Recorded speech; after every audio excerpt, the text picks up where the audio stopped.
Good afternoon, conference. Mid-Bedfordshire. I was one of the first allocations of spokespeople in early 22. As such, this will be the first by-election where we have been actively campaigning long before the election was called. I was acutely aware that as Boris Johnson lurched from crisis to crisis, that he could lose his job at any time, and in all likelihood, when he did so, that our Mid-Bedfordshire MP, the lovely Nadine Dorries, would be elevated to the House of Lords, thus triggering a by-election.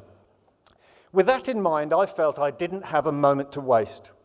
My first task was to make sure that everyone in the constituency knew the party, knew me, and knew what we stood for. I set up my website, social media, printed some leaflets, all ready to start campaigning in March 22. With some incredible volunteers, 3 of which are now Bedfordshire spokespeople, across the spring and summer of 22, we collectively delivered 60,000 leaflets to every house in the constituency.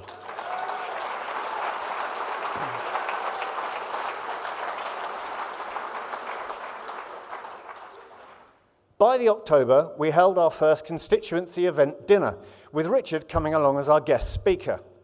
For the preceding 3 weeks, my wife and I were on our honeymoon on safari in South Africa, living in a tent, surrounded by some amazing wildlife. But, according to Mandy, my wife, I was more interested in selling bloody tickets on Eventbrite than I was in anything else. So to Mandy, I can only say thank you for tolerating Richard's excessive demands. Thank you for your love and support, and of course, thank you for putting up with me.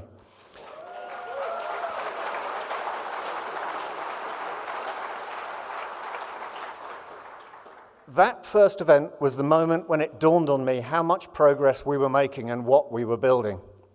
Since the start of 23, we have scaled up our whole campaign. I started creating talking head videos and filming doorstep interviews with disillusioned ex-Tories who've gone on to become Reform voters. There are a few things that I learnt along the way. The first is that you can never have enough volunteers, and the second is that you will never raise enough money. Those are the 2 factors that will limit the scale of your campaign, and if you aren't already working on both in readiness for the general election, then you are seriously limiting your ambitions. The most surreal moment so far has to be door knocking with Anne Widdecombe and Rupert Lowe. If you ever get the opportunity, do not turn it down.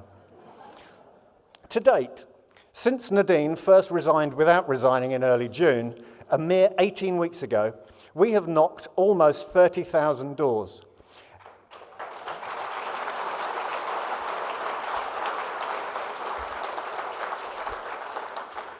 And because of your incredible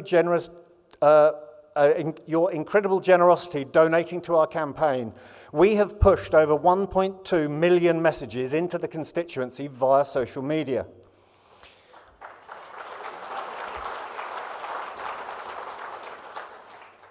What we are doing is working, and I'm getting recognised in the street. People are honking their horns. They're stopping to say hello when they see me out canvassing. But we have to finish the job we started. We have just 11 days canvassing left, and we need to knock the remaining 20,000 doors. I need 100 of you to come to Mid-Beds, to knock 100 doors in the morning, grab a bite to eat, and knock another 100 doors in the afternoon. Then, and only then, will we have done the job that we set out to do.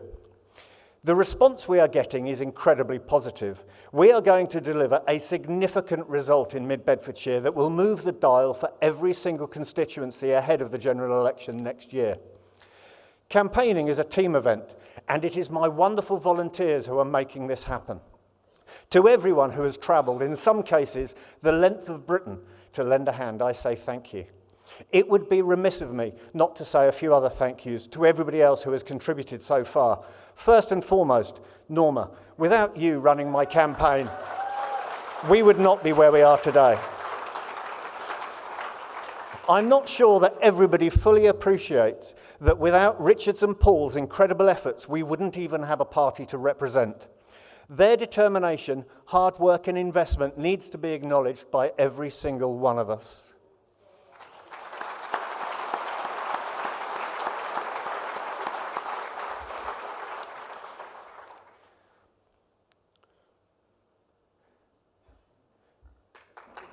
No, I haven't finished yet.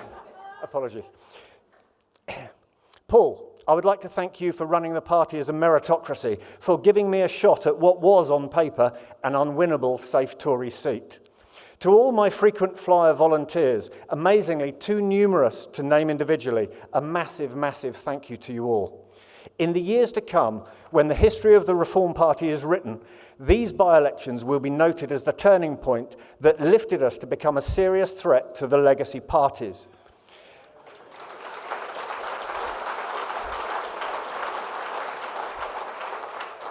These next 11 days are your opportunity to be able to say, I was there, I played my part in it. Win or lose on the 19th, I will forever be grateful to every one of you for your generous donations, for giving your time and your unwavering support. Let's go get them.